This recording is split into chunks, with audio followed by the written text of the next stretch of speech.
Hello friends, व्हीएजी ऑडिओजमध्ये मी वैशाली तुमचं स्वागत करते. कथेचा पुढचा भाग घेऊन आली तुमच्यासाठी. त्याआधी माझ्या चॅनलला सबस्क्राईब केलं नसेल तर सबस्क्राईब करून घ्या. सुरुवात करूया. ट्रू ब्युटी ऑफ लव्ह भाग 113. शंतनू आणि मीरा घराच्या वास्तुशांतीच्या तयारीमध्ये बिझी होते. सोबतच शंतनूचे इतर प्रोग्रामही चालू होतेच. पण वास्तुशांतीच्या आदल्या दिवशी एक पार्टी होती. अर्थात तो मीराला सोबत घेऊन जाणार होता.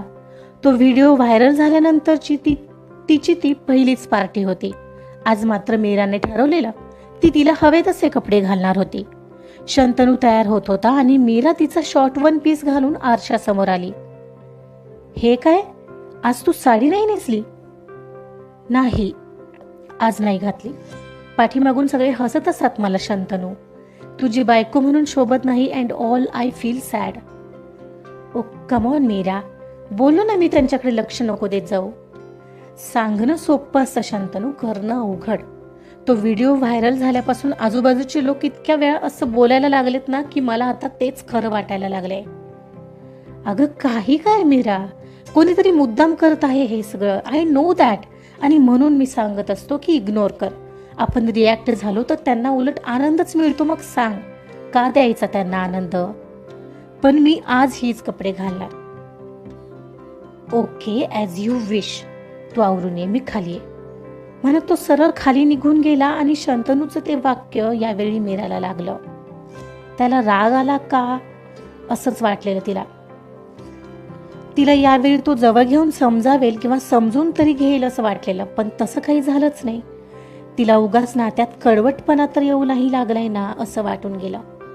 तरीही तिनं तिथं गेल्यावर निदान ड्रेसिंगसाठी तरी टॉन्ट मिळणार नाही असं वाटून ती तिच्या मतावर कायम राहिली.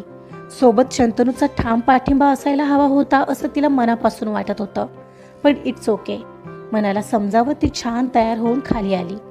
तो फोनवर कोणाशी तरी बोलत होता. ती आलेली दिसल्यावर त्याने फोन कॉल आटोपता घेतला. झालंय माझं, ती म्हणत त्याच्या समोर येऊन उभी राहिली. तो मात्र क्षणभर तिला एकटक नखशिकांत न्याहाळत उभा राहिलेला. काय झालं, खराब दिसते का काही? तिने शंकेने विचारलं. ओ कम ऑन मीरा, आता माझ्या बायकोला मन भरून बघायचं पण नाही का मी? पटकन दोघातलं अंतर कमी करत त्याने तिला जवळ ओढलं. ओ सॉरी, छान दिसतेस तू मीरा, अँड फॉर मी तू कशातही छान दिसतेस म्हणत त्यानं तिच्या मानेला पकडून तिचा चेहरा जवळ ओढला आणि पुढच्या सेकंदाला तिच्या ओठांवर ओठ टेकवले. चल निघायचं. बाजूला होत तिच्या डोळ्यात पाहत तो डोळे मिचकावून म्हणाला. मला वाटलं रागावलंच आहेस तू. रागावून काय फायदा आहे? आणि रागावून पार्टीचा सत्यानाश कोणी करायला सांगितलाय? चल आता. तो नेहमीसारखा हसला आणि मग तिलाही जरा बरं वाटलं. दोघंही बाहेर पडले. ती खूप मोठी पार्टी होती. गाण्याचा आवाज बाहेरही येत होता. आज पहिल्यांदाच मीरा वेगळ्या लुकमध्ये होती. पार्टी ज्यांच्या घराबाहेर होती तिथं सेलिब्रिटीजचे फोटो वगैरे काढायला कॅमेरामॅन देखील होते. शंतनू आणि मीराचाही फोटो काढण्यात आला. आणि त्यानंतर मात्र दोघंही अखेर पार्टी हॉलमध्ये आले. आतमध्ये येताच काही जणांनी तिची तारीफ नक्कीच केली. आणि ज्यांना मागे बोलायची सवय असते ते काय कुठंही सुरू होतात. मीरा तरी आज चांगलीच खुश होती. शंतनू सतत तिच्या सोबतच होता. कपल डान्स वगैरे झाले. त्यानंतर जेव्हा शंतनूचे त्याच्या फील्डमधील लोकांसोबत भेटणं वगैरे चालू होतं तेव्हाही ती सोबतच होती. कोणी ना कोणी शंतनू सोबत फोटो काढून घेत होतं. कधीतरी तिला बाजूला जायला सांगायचे. नेमकी तेव्हाच एक मुलगी तिच्या शेजारी येऊन थांबली. ओहो, हाय मीरा. हाय, छान दिसतेस आज, लुकिंग नाईस. कोणीतरी अनोळखी मुलगी येऊन तिला म्हणत होती. तिनं खरं तर ओळखलंही नव्हतं तिला. थँक्यू. तरीही ती गोड हसून बोलली. मला ना जाम क्युरिओसिटी आहे तुझ्या चेहऱ्याबद्दल. ते मध्ये इंस्टाग्रामला एक व्हिडिओ व्हायरल झाला होता, तो खरा आहे का गं? म्हणजे खरंच तुझा चेहरा तसा आहे? तिनं नेमका तो प्रश्न विचारला आणि मीरा थोडी कॉन्शियस झाली. हो, तिनं कसं तरी अडखळत उत्तर दिलं. ओ माय गॉड, मला वाटलं ते कोणतरी एडिटिंग केलं असेल. बरं मला सांग, तू कसं मॅनेज करतेस? म्हणजे तुला मेकअप शिवाय बाहेर पडताच येत नसेल नाही? हो, नाही पडतायत. पण तुम्ही इतकी चौकशी का करताय? तिनं आता वैतागून उलट प्रश्न केला. अरे I am just curious about. पण मग एवढा मोठा सिंगर शंतनूने कसं काय अप्रोच केलं तुम्हाला? का खरंच तुमचं लग्न एक ॲडजस्टमेंट आहे? हे खोटं आहे. मला तुमच्या प्रश्नांची उत्तरच नाही द्यायची. तुम्ही आहात कोण? मी मी एक पत्रकार आहे. Myself Sanchita. Oh sorry miss Sanchita, but for your kind information ते सगळं खरं नाही आहे. सॉरी बाय म्हणत ती सरळ तिथून निघाली. पण त्या गोंधळात शंतनू कुठे दिसेनाच झालेला. ती आता त्याला शोधू लागली. तिचं मन आतून मात्र चांगलंच नाराज झालेलं. आणि ह्यासाठी शंतनूसोबत पार्टीसाठी न येणं हा उपायही तिला करता येत नसायचा. कारण यात सुद्धा या मीडियावाल्यांना काहीतरी न्यूज मिळत असायची. मग त्यांच्यात पटतच नसेल असा काहीसा अर्थ ते काढायचे. सो तिला तसंही करता येत नसायचं. ती त्याला शोधत होती आणि पाठीमागून तो कुठूनसा आला आणि त्याने तिला पकडलं. हे कुठं होतीस मीरा? तू कुठं होतास? मी कधीची शोधते तुला. तिनं रडवेली होत विचारलं. अगं इथंच होतो. काय झालं? तुझा असा चेहरा का पडलाय? काही नाही, ती भलतीकडे पाहत म्हणाली. चल डिनर करूया, त्याने विचारलं. मला इथं नाही करायचंय डिनर. आपण बाहेर जाऊया का प्लीज? मीरा बारीक तोंड करून म्हणाली. अगं पार्टीत येऊन असं डिनर न करता जायचं? वेडी आहेस का? कसं दिसेल ते? बाहेर किती पत्रकार उभेत माहिती आहे ना? बरं ओके चल. काय झालं मीरा?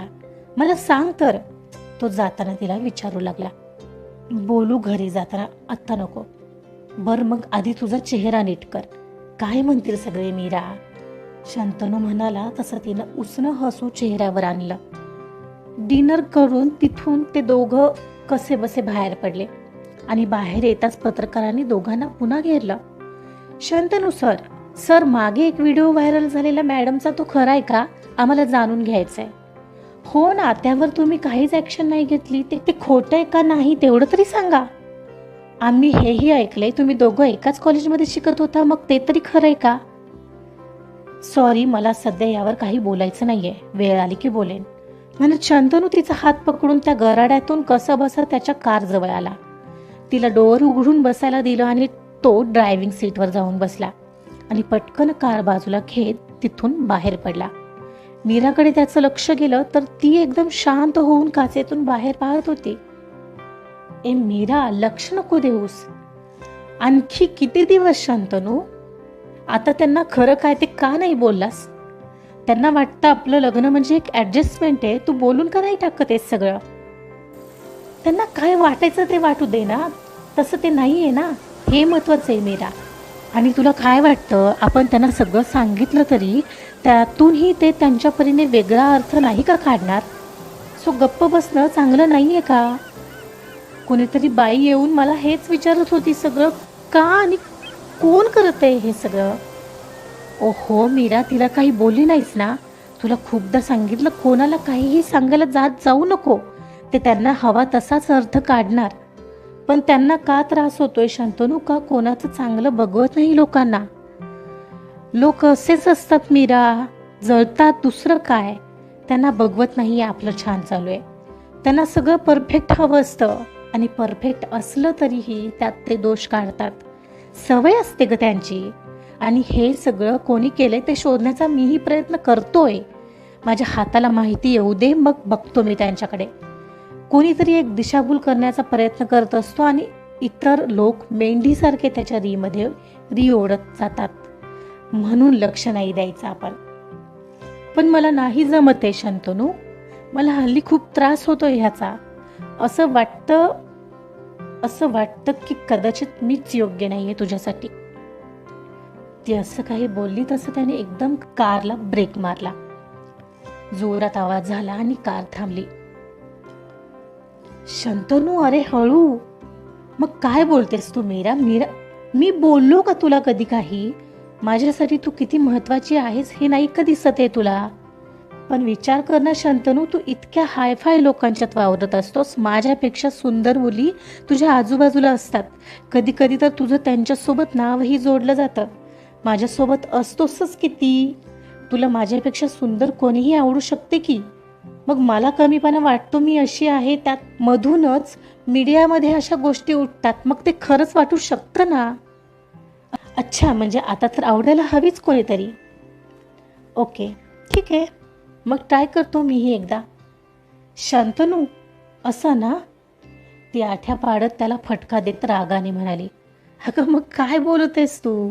तो तिच्याकडे वळत हसत म्हणाला, शंतनू तू हल्ली किती बिझी झालायस माहिती आहे. खूप एकटं वाटतं रे मला अनेकदा. असं वाटतं नको ही प्रसिद्धी, हा पैसा, कंटाळा आला ह्या सगळ्याचा. मला फक्त तू हवायस रे. अगं पण तुला माहिती आहे ना मी हे सगळं स्वतःला टिकवण्यासाठी करतोय. मला काय मजा वाटते का. कॉम्पिटिशन किती वाढतंय, मग मला त्यात टिकून राहायला नको का. हो आय नो, पण यातच असा वेळ निघून गेला तर तू कधी येणार माझ्या वाट्याला. मला भीती वाटू लागते मग. सिद्ध आणि श्रीहाला पाहून मी तुला किती मिस करते माहिती आहे.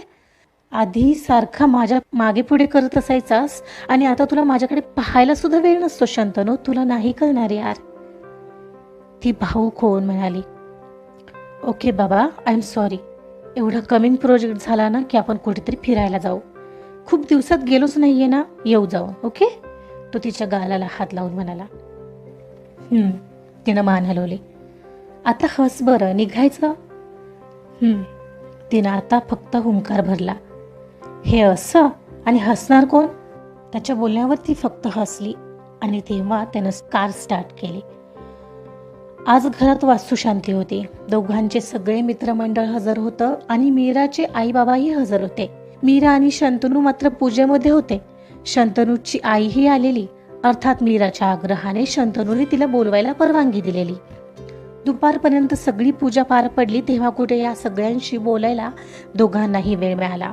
शंतनू, वा काय घर घेतलंयस. आम्ही फक्त स्वप्नात पाहू शकतो यार, शुभ्रा म्हणाली. हो ना, हाऊ लकी मीरा इज. मला असं आयुष्य मिळायला हवं होतं. बेडी झाले असते मी. मीराला मात्र मनातच हसू आलं तिच्या या विचाराचं.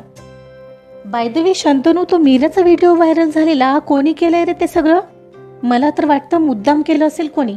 तू शोधलं नाहीस का, सिद्धार्थनं विचारलं. हो, मी लावलीत काही माणसं, पण अजून कळालं नाहीये नक्की कोणी केलंय ते. मला एक कळत नाहीये. मी तो व्हिडिओ मेघाला डिलीट करायला सांगितलं होता आणि तो तिनं तिथून माझ्या समोर डिलीट सुद्धा केला होता. मग तो त्या कोणाला कुठून मिळाला असेल समजत नाहीये. माझं ऐक, तू पोलिसांची मदत घे. काही मदत लागली तर मी आहे. कारण विनाकारण मीराला मानसिक त्रास द्यायचा काय संबंध आहे. ती बोलत नसेल पण तिला त्रास होत असणार. तो मीराकडे पाहून म्हणाला तसं तिनं मान खाली घातली. हो रे, आय नो. शंतनू मीराकडे पाहत म्हणाला आणि तिच्याकडे पाहून मनाशी काहीतरी ठरवू लागला. हे सिद्ध, चला ना लंचला यार, खूप भूक लागलीये, श्रीहा एवढ्यात म्हणाली. हो हो, चला चला, वैजू शुभ्रा म्हणाल्या आणि सगळेच लंचला निघून गेले. दुपारचं लंच झाल्यावर मीराचे आई बाबा स्वराही तिचा निरोप घेऊन निघून गेले. एक एक करत सगळेच निघून चालले होते आणि आता संध्याकाळी शंतनूच्या ओळखीतील सगळ्या मोठमोठ्या लोकांना आमंत्रण होतं. त्यांच्यासाठी दोघंही रेडी व्हायला गेले. शंतनू रेडी होत होता आणि त्याला व्हॉट्सअपला कोणतरी अननोन व्यक्तीने इंस्टाग्रामची आणखी एक लिंक पाठवली. त्यात मीरा आणि त्याच्यावर कॅमेरा होता. व्हिडिओ शूट केलेला कोणीतरी. जेव्हा त्या दोघांनी फोटोसाठी पोज दिलेली आणि ते व्हिडिओ शूट मीराच्या एक साईडनी होतं. खाली काही लोकांच्या घाणेरड्या कमेंट्स होत्या मीराला, तेही तिच्या कपड्यांवरून. फायनली वेगळे कपडे घालायला मिळाले तर हिला. इसे बोलते हे लंगूर के मुंह में अंगूर. चेहरा कसाही असू दे पण तशी हॉट आहे यार ही मीरा. I love her. आणि काही तर त्याहीपेक्षा वल्गर होत्या. वाचूही वाटणार नाही इतक्या गलिच्छ. मग मात्र त्यानं ते बंद केलं. त्याला क्षणभर प्रचंड राग आलेला, कारण आता हे अति होत होतं. यार, म्हणून मी तिला सांगत असतो की हे असे कपडे. त्यानं बोलता बोलता एकदम बेडवर फोन फेकला, पण तो नेमका बेडला थटून खाली पडला आणि मीरा नेमकी साडी नेसून आत आलेली त्याने असा फेकलेला फोन तिने पाहिलेला आणि तिला काहीतरी घडलंय एवढंच कळालेलं. आजचा पार्ट इथंच संपलाय. आता या गोष्टीवरून मीरा आणि शंतनूच्यात भांडणं तर नाही ना होणार आहेत. बघूया पुढच्या भागामध्ये. ऐकत रहा कथा ट्रू ब्युटी ऑफ लव्ह. कथा आवडत असेल तर लाईक करा, सबस्क्राईब करा आणि शेअर सुद्धा करा. Thank you so much.